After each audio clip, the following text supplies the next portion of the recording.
So ഒരു വാർത്തയുണ്ട്. നമ്മുടെ SNDP general secretary Vellappally sir പറഞ്ഞ ഒരിതാണ് എന്ന് പറഞ്ഞാൽ, ജാതി നോക്കി വോട്ട് ചെയ്യുന്നവർ മിടുക്കന്മാരും അല്ലാത്തവർ മരമണ്ടന്മാരുമാണെന്നാണ് പുള്ളി പറയുന്നത്.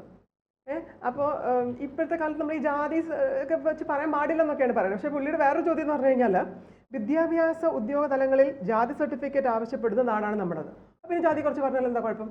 നമ്മുടെ ഇതിൽ ജയിക്കണമെങ്കിൽ നമ്മുടെ തന്നെ ആൾക്കാർക്ക് വോട്ട് കൊടുക്കണം എന്നാണ് പുള്ളി പറയുന്നത്. എന്ത് പറയുന്നു?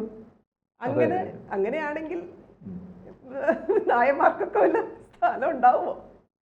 കുമാരനാശാന് അദ്ദേഹത്തിന്റെ കവിതയിൽ പറഞ്ഞിട്ടുണ്ട്, ജാതി ചോദിക്കുന്നില്ല ഞാൻ സോദരി, നേർനാവ് വരണ്ടഹോ. ഞാൻ യാചിക്കുന്നത് പിന്നെ വെള്ളമാണ്, നാവ് വരണ്ടിട്ട്. ജാതി ചോദിക്കുന്നില്ല. കുമാരനാശാന്റെ ചണ്ടാലഭിക്ഷകി എന്ന് പറയുന്ന കവിതയിലെ വരികയാണ് അത്.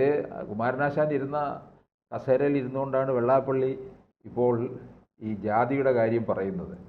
ജാതിയുടെ കാര്യം പിന്നെ വെള്ളാപ്പള്ളിയെ കൊണ്ടങ്ങ് പറയിപ്പിക്കുകയാണെന്നുള്ളതാണ്. വെള്ളാപ്പള്ളി ഇപ്പോൾ പറയുന്നത്, ഈഴവ സമുദായത്തിനെ പലർക്കും ആവശ്യങ്ങൾക്ക് വേണ്ടി ഉപയോഗിക്കും, എന്നിട്ട് കാശിന് പ്രയോജനം ഇല്ല എന്നുള്ളതാണ്. ഇപ്പോൾ കേരളത്തിൽ കുട്ടനാട് എന്ന് പറയുന്ന നിയമസഭാ മണ്ഡലം ആലപ്പുഴ ജില്ലയിലാണ്, കോട്ടയം ജില്ലയുമായിട്ട് അതിർത്തി പങ്കിടുന്ന. അവിടെയാണെങ്കിൽ അവിടെ നിന്ന് ജയിച്ചിരിക്കുന്ന സ്ഥാനാർത്ഥി, അതായത് ഇപ്പോഴുള്ള MLA, അവരുടെ വിഭാഗത്തിലാണ് ഒരു കെട്ടുവള്ളത്തിൽ കയറാൻ പോലും ആളില്ല. അപ്പോൾ ആരുടെ നല്ല പങ്ക് അവിടെ ഈഴവന്മാരാണുള്ളത്. ആ ഈഴവന്മാരുടെ വോട്ടും വാങ്ങിച്ചുകൊണ്ടാണ് ജയിച്ചു പോയിരിക്കുന്നത്. ആ പാർട്ടിക്കാണെന്നുണ്ടെങ്കിൽ ആ പാർട്ടിയുടെ ഫുൾ ഫോം പോലും അവർക്ക് ആർക്കും അറിയത്തില്ല എന്നാണ് വെള്ളാപ്പള്ളി പറയുന്നത്. അതായത് ആനുകൂല്യങ്ങൾ പലതും ഈഴവ സമുദായത്തിന് കിട്ടുന്നില്ല എന്ന് പറയുന്നുണ്ട്. വെള്ളാപ്പള്ളി ഇങ്ങനെയൊക്കെ പറയുന്നതിന് പിന്നിൽ കുറെ കാര്യങ്ങളുണ്ട്. ഈ കോൺഗ്രസ്സുകാർക്കിട്ട് നിരന്തരം കൊടുത്തുകൊണ്ടിരിക്കുകയാണ്. ഇടയ്ക്ക് വെള്ളാപ്പള്ളി ഈ VD സതീശനെ കടന്നാക്രമിക്കുന്നുണ്ടായിരുന്നു. മുഖ്യമന്ത്രിയാകാൻ മോഹിച്ച് കുപ്പായം തയ്ച്ചിരിക്കുകയാണ്. അതൊന്നും നടക്കുമെന്ന് തോന്നുന്നില്ല. അവരുടെ ഘടകകക്ഷിയായി വെച്ച മുസ്ലിം ലീഗിന് വിട്ടുകൊടുത്തു. അതെ അതെ, ഞാന് വേണമെന്നുണ്ടെങ്കിൽ ഞാൻ കോൺഗ്രസ് അധികാരത്തിൽ VD സതീശൻ മുഖ്യമന്ത്രിയായിട്ട് വരികയാണ്, ഞാൻ എൻ്റെ ഈ പദവി ഒഴിയും. അല്ല, പിന്നെ VD സതീശൻ പറഞ്ഞ് ഞങ്ങൾ അധികാരത്തിൽ വന്നില്ല എന്നുണ്ടെങ്കിൽ ഞാൻ രാഷ്ട്രീയ വനവാസത്തിന് പൊക്കോളാമെന്നും പറഞ്ഞു. അപ്പൊ രണ്ടുപേരുടെയും വെല്ലുവിളി ഇങ്ങനെ ഉയർന്നു നിൽക്കുകയാണ്. വെള്ളാപ്പള്ളി കുറെ നാളുകൾ കൊണ്ട് പറയുന്ന കാര്യം, മലപ്പുറത്തിന് മുസ്ലിം സമുദായത്തിന് അമിത പ്രാധാന്യം കൊടുക്കുന്നതിനെ കുറിച്ചാണ്. അത് വെള്ളാപ്പള്ളി പറയുന്നത് ശരിയാണ്. ഈ മുസ്ലിം വിഭാഗത്തിന് മുസ്ലിം ലീഗ് ഇവിടെ പിടിച്ചെടുത്തിട്ടുള്ള വലിയൊരു ആധിപത്യമുണ്ട്.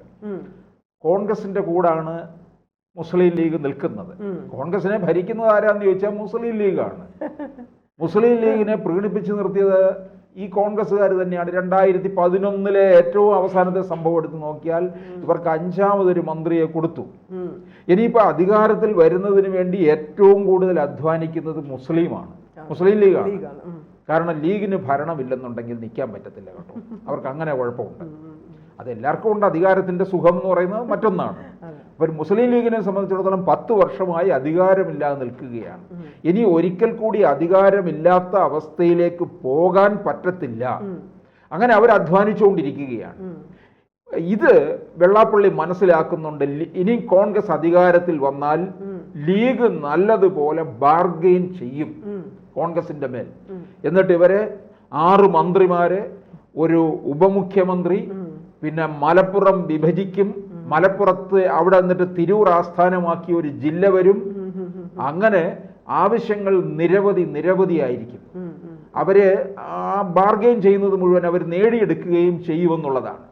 ഈ മുസ്ലിം ലീഗിന്റെ ഒരു സ്വഭാവം എന്ന് പറഞ്ഞാൽ അവർക്ക് എത്ര സീറ്റ് കൊടുക്കുന്നു അത്രയും സീറ്റിൽ അവർ വിജയിച്ചു വരും എന്നുള്ളതാണ്. അതപ്പോൾ ഞാൻ പറയുമ്പോൾ കാരണം വെച്ചാൽ ഈ UDF എന്ന് പറഞ്ഞ സംഗതിക്കില്ലേ, മുസ്ലിം ലീഗ് ഇല്ലാണ്ട് അവർക്ക് നിലനിൽപ്പില്ല എന്നുള്ളതാണ് കേരളത്തിൽ.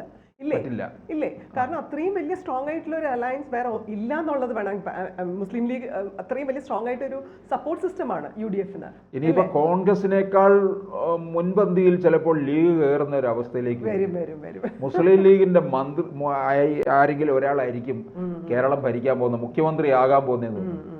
പണ്ട് CH മുഹമ്മദ് കോയ മുഖ്യമന്ത്രി ആയിട്ടുണ്ട്. അദ്ദേഹം ഒരു 58 ദിവസമേ ഇരുന്നിട്ടുണ്ട്. പക്ഷേ CH മുഹമ്മദ് കോയക്ക് ഒരു മതേതര സ്വഭാവമുണ്ടായിരുന്നു. അന്നത്തെ ഒരു പ്രത്യേക രാഷ്ട്രീയ സാഹചര്യത്തിലാണ് CH മുഹമ്മദ് കോയ മുഖ്യമന്ത്രിയായത്, നമ്മുടെ MK മുനീറിൻ്റെ അച്ഛൻ. അപ്പം ഈ ലീഗ് വളരെ മുൻപന്തിയിൽ കയറും, ലീഗിൻ്റെ ആവശ്യങ്ങളൊക്കെ നടക്കും. ഈഴവ സമുദായത്തിൽ എന്താണ് നേട്ടമുണ്ടായിട്ടുള്ളത്? ഇപ്പം UDF-ന്റെ ഒരു കണക്കെടുത്ത് നോക്കിക്കഴിഞ്ഞാൽ അതിനകത്തൊരു കോൺഗ്രസിലെ ഒരു MLA മാത്രമേ ഉള്ളൂ ഈഴവ സമുദായത്തിൽ. അത് പിന്നെ തൃപ്പൂണിത്തറ MLA K. ബാബുവാണ്, M. സ്വരാജിനെ തോൽപ്പിച്ച് വന്നത്. അത് വളരെ ചെറിയൊരു ഭൂരിപക്ഷത്തിൽ മാത്രമാണ്. 2016 K. ബാബുവാണ് അവിടെ ജയിച്ചത്. 2021 K. ബാബു തിരിച്ച് സ്വരാജിനെ പരാജയപ്പെടുത്തുകയും ചെയ്തു. 2016 സ്വരാജായിരുന്നു. അപ്പോൾ പിന്നെ അങ്ങനെ പകരം വീട്ടി. പക്ഷേ ഇനിയിപ്പോൾ അനാരോഗ്യ പ്രശ്നങ്ങളൊക്കെ നേരിടുന്നത് കൊണ്ട് K. ബാബു മത്സര രംഗത്ത് ഉണ്ടാകത്തില്ല. ഇത് ഒരു സീറ്റ് പോലും നേരെ ചൊവ്വേ SNDPക്ക് കിട്ടാറില്ല എന്നാണ് വെള്ളാപ്പള്ളി പറയുന്നത്. അപ്പോൾ എന്നിട്ട് KPCC അധ്യക്ഷ സ്ഥാനത്തിരുന്ന K. സുധാകരൻ ഇഴവ സമുദായത്തിലുള്ളതാണ്. അദ്ദേഹത്തെ അനാരോഗ്യമെന്ന് പറഞ്ഞ് പുറത്ത് ചാടിച്ചു. അപ്പൊ ഈഴവ സമുദായത്തെ ഇപ്പൊ UDF-ന്റെ കൺവീനർ ഉണ്ട്, അടൂർ പ്രകാശ് മാത്രമാണ് ഉള്ളത്. അപ്പോൾ ഈഴവർക്ക് യാതൊരു പ്രാതിനിധ്യവും കിട്ടുന്നില്ല എന്നുള്ള വെള്ളാപ്പള്ളിയുടെ നിരന്തരമായ ആവശ്യങ്ങൾ. ഇപ്പൊ ഈഴവ വോട്ടുകൾ ഒരുപാട് ചോർന്നു ഇക്കഴിഞ്ഞ ലോക്സഭാ തെരഞ്ഞെടുപ്പിൽ. അത് ആലപ്പുഴ മണ്ഡലത്തിലാണ് ഉണ്ടായിരിക്കുന്നത്.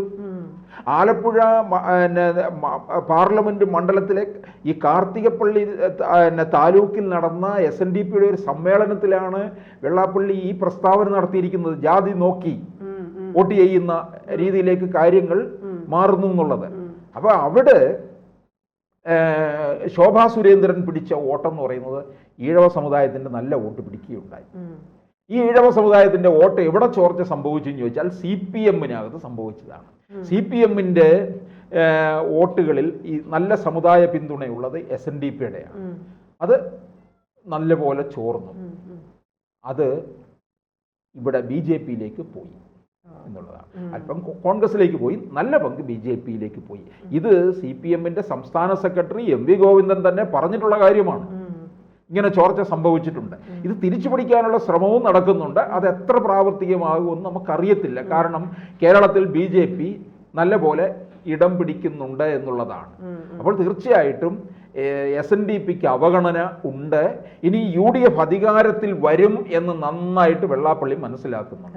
എന്നിട്ടല്ലേ സതീശിനെ എഗൈൻസ്റ്റ് ആയിട്ട് പറഞ്ഞിട്ട് കുറച്ച് നാൾ മുമ്പ് 98 വോട്ട് കിട്ടിയില്ലേ നിങ്ങൾ ഇറങ്ങണം താഴെ എന്ന് പറഞ്ഞു. കാരണം അങ്ങനെ വരുമ്പോൾ വീണ്ടും SNDP ചവിട്ടിത്തേക്കപ്പെടുമോ എന്ന്. പക്ഷെ ഇനി വെള്ളാപ്പള്ളി പറയുന്നത് പോലെ ഈ ഈഴവരെല്ലാം വെള്ളാപ്പള്ളി പറയുന്നതനുസരിച്ച് വോട്ട് ചെയ്യുമോ? അല്ല, അതാണ് ഇപ്പോൾ സംശയം. വെള്ളാപ്പള്ളി ഇങ്ങനെ കുറെ കാര്യങ്ങൾ പറഞ്ഞുകൊണ്ട് നടക്കുന്നുണ്ട്. അയാൾ പറയുന്നത് വെള്ളാപ്പള്ളി രാഷ്ട്രീയ ഇങ്ങനെ മാറി മറിഞ്ഞുകൊണ്ടിരിക്കും. അതറിഞ്ഞുകൊണ്ട് വെള്ളാപ്പള്ളി അങ്ങനെ ഉള്ള ഒരാളാണ്. പക്ഷെ പിന്നെ കേരള രാഷ്ട്രീയത്തെ മുഴുവൻ പിടിച്ച് നിയന്ത്രിച്ചു കൊണ്ടുപോകാൻ വെള്ളാപ്പള്ളിക്ക് അറിയാവുന്നുള്ളത്. അപ്പൊ UDF-ന്റെ നീക്കത്തിലാണ് വെള്ളാപ്പള്ളി ഇങ്ങനെ സംശയിച്ച് നിൽക്കുന്നത്.